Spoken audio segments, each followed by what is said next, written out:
are the best forwards to pick in Euro 2024 fantasy football? Well, we're about to find out. Welcome to FPL Mate. My name is Dan. Let's do our first tier list of the tournament.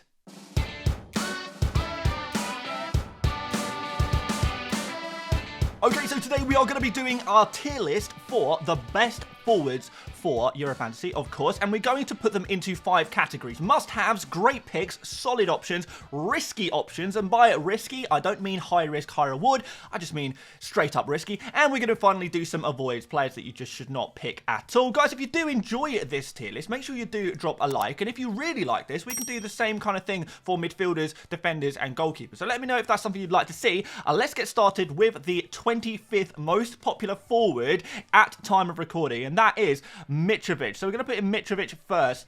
Not really sure where to put him. I think he's a reliable player. He's a penalty taker as well, which is very, very useful. But he's got a bit of a bad group, opening fixture against Denmark. So there may be a little bit of risk associated with him. So we're going to put him in there. Do worry about his fixture against Denmark and against England. So for that reason, he can't really go too high for me. So we're going to shove him in there. Next up, we have got hzfCWh. Weird one. I don't know why people are picking hzfCWh, but they are. He's not even the first choice striker for Spain. A little bit risky there, I suppose. So we're going to put him in the avoid. We've got Depay up next. Memphis Depay. I think he should play, in fairness. Should be the starting striker for the Netherlands. He has struggled a little bit at club level this year. He's had some injury problems, but I think he should be okay. There's just that little worry about whether his poor form, lack of minutes throughout the season might translate into not great performances at the Euros, but we'll put him in solid anyway. Next up, Diogo Jota, definitely a risky pick for me. He missed most of the recent international games through injury. Even when fit, he's kind of not even been a starter consistently. I mean, kind of on that left-hand side, we see Leao. On the right-hand side, we see Bernardo Silva, central striker Ronaldo. So, yeah, not really sure there's a place in the starting 11 for Jota. If he does play, he will be fantastic. He did only start 2 games he was available for during qualifying, and these 2 games were against Luxembourg and Liechtenstein. So yeah, worried about Jota and his minutes. Next up, Patrick Schick. He's been a good asset for Czech Republic in the past, but I do think he does carry a little bit of risk because I don't like that opening fixture against Portugal. I think that's the risk you take here with him, but he's okay. He should start, which is good. He had some decent form since returning from injury for Bayern Leverkusen as well. So yeah, I think risky because of that opening fixture against Portugal, but he's not a terrible pick. He's not an awful pick, I suppose. So maybe put him in there. Next up, Immobile and okay, right, let me explain this, because I put Immobile here as a grayed out. I've made his picture a grey picture, and then I'm just realizing now it looks like he's died. It looks like this is like I'm gonna read his eulogy. He hasn't died, but he is not in the Italy squad. So despite the fact that he is in the Euro Fantasy game, he is not in the Italy squad. So he's just a straight up avoid. But he hasn't died, guys. Don't worry about that. It's not too much of a worry. Next up, Giroud. I think he's solid. When Giroud plays, he's fantastic, but I do think his minutes are at a slight risk. We've got likes of Kolo Muani, Thuram, do threaten his minutes a little bit. I'm not 100% sure if he's worth the risk, but I do like the opening fixture against Austria, and if he does start, he's going to be one of the best players to have. We kind of saw in the World Cup fantasy tournament, really, really good pick. So I don't mind Giroud. I don't mind Giroud. And because speaking of French people, we've got Dembele up next. He's probably in a similar area. Dembele is far more likely to start. I think he should be the main right winger for France. However, his goal and assist record for France is quite poor. He only scored 1 goal, no assists during qualifying, and you'd be picking him based on the fact that he will be playing for a great team. So I think we could maybe even move him down into the risky category, because you are taking a risk as to whether he will actually get returns or not. Next up, Morata. Morata is solid. Morata is definitely solid, so we're going to put him straight in that category. 8.5 million, a little bit more expensive, but he's got a decent record, 3 goals and an assist at the World Cup last time around. 4 goals in 6 games in qualifying, which is really nice. The problem is, Spain do have some tough fixtures in the opening 2. They play Italy first, they play Croatia first, and then Italy in Matchday 2. So 2 difficult fixtures to start off. In the 3rd game, they do play against Albania, though. So Matchday 3 might be be a great time to go for Morata, but the fixtures aren't great in the opening too. But Morata's still really good record, should be the main starting striker for Spain, and I don't mind him. Next up, hzfCWh. Again, another player I'm not 100% convinced if he's going to be a main starter if everyone's fit. So similar situation to Jota, so we're going to put him down there. 3 goals and 1 assist in qualifying, though, and he did play 8 of the qualifying games, which is pretty decent. I don't think he's too bad, really, but I think we could do a little bit better at 8.5 million. You know, we've already seen Morata, I would say, is a better pick at 8.5 million. Next up, Lewandowski. Again, at least a solid. My only issue with Lewandowski is that 9.5 million price tag. That is quite expensive for him, and that's why he can't go any higher. Of course, we know he's a fantastic player. He is going to be on penalties, but he is going to be on free kicks as well for Poland. And guys, if you want the full lowdown, by the way, on all of the penalty, free kick, and corner takers in Euro 2024, make sure you check out the last video we made, because we went through all of them for every club, and Lewandowski was the penalty taker and free kick taker for Poland. 3 goals and an assist in qualifying. That's the same as hzfCWh, by the way. But the price tag, can't put him any harder than that. Next up, we are going to throw in Cody Gakpo. He's, again, probably solid, kind of similar to Depay. Could have some set pieces there, which could be kind of interesting. Let's put him in there. Maybe a slight rotation risk. He's playing as a left wing these days for the Netherlands. 3 goals in 5 games in qualifying, but again, he didn't start every game in qualifying, so I do understand that there is some risk with him, but he's decent. He's definitely decent. Next up, Unal. We'll put him, I think, probably in the avoid section, most likely. I've actually made a mistake here on the graphic. He should be a 5 million forward, but 5 million is the cheapest a forward can be. So if you are looking for the cheapest possible forward, he is the best cheap forward to go for, but I don't think it's worth wasting the space on a cheap forward. There's so many good forwards in Euro Fantasy, and they're all very expensive, and I think I would rather spend the money in the forward position rather than try and cut cost with an Unal at 5 million. But when he is fit, should start most games. He hasn't got a great goal-scoring record for Turkey. There's better options. Next up is going to be Doku. Let's put Doku in next. Not really sure I like this one. I think he's a bit too risky for me. Yes, he's going to be the first choice left winger for Belgium. He's pretty good, well priced at 7 million, but he hasn't scored a single goal for Belgium in 3 years. He's more of a creative player for Belgium, so I would rather use one of my forward slots on a striker rather than a winger who doesn't get involved in too many of the goals directly. Next up, Rasmus Højlund. 7 goals and an assist in qualifying. For a 7.5 million forward, that is pretty good. Now, the one issue here I do have with Højlund, I'm going to put him in solid, but the one issue I do have him is that the goals he scored were against the likes of San Marino, Kazakhstan, Finland.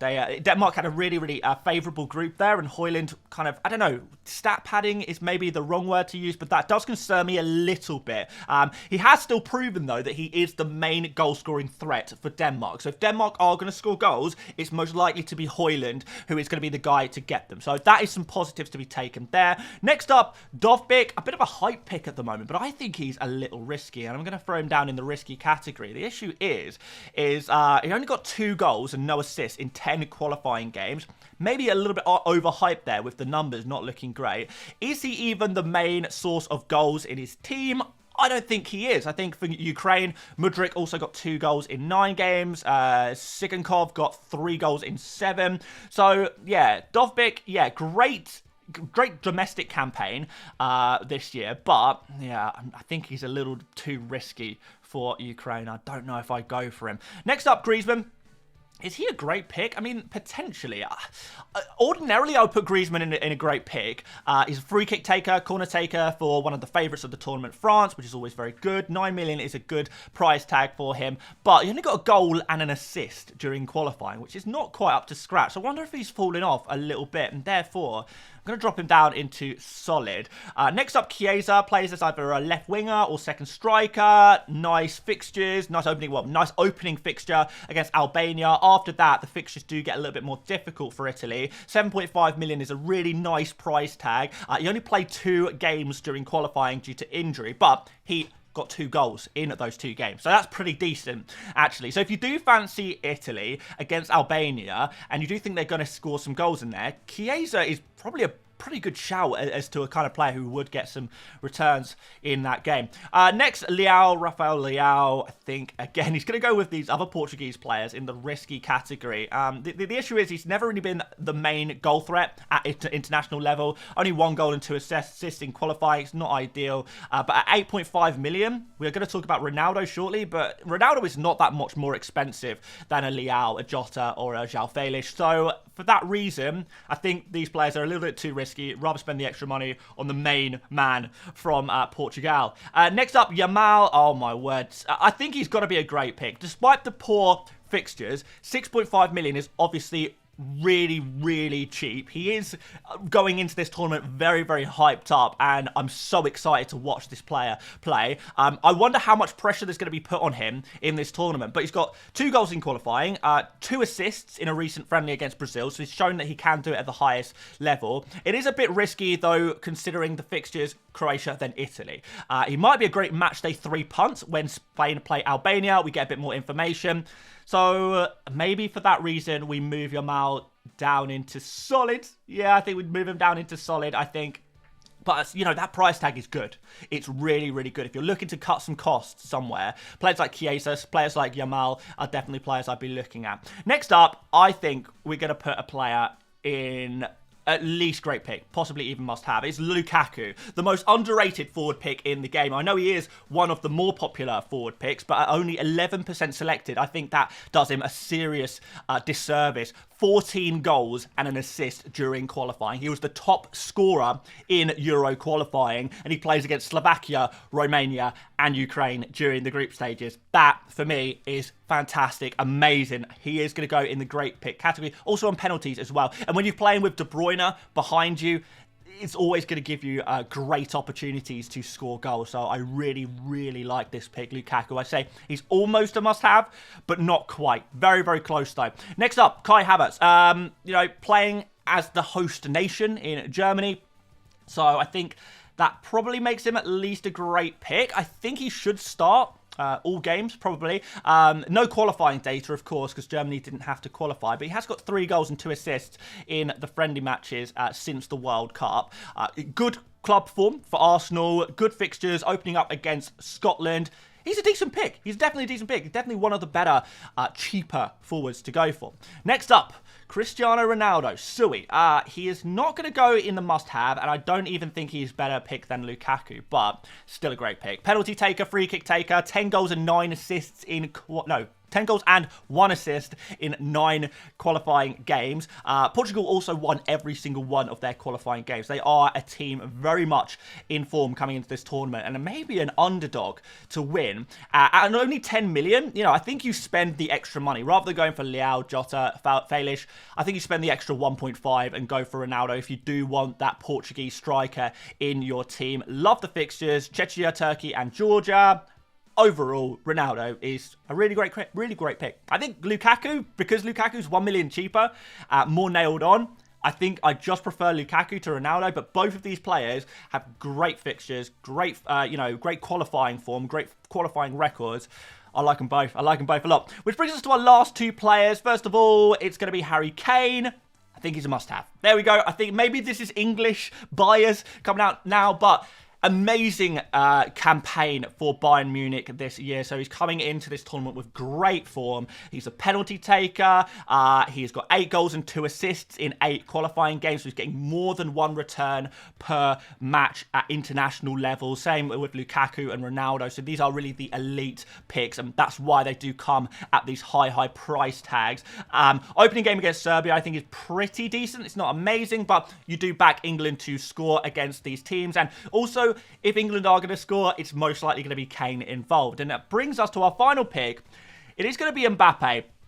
I think he is up there again as a must-have. Opening fixture against Austria. That is the easiest fixture that France will face during the group stages of the tournament, because they play Netherlands and Poland after that. Poland could be okay. Netherlands, to be fair, there could be goals there.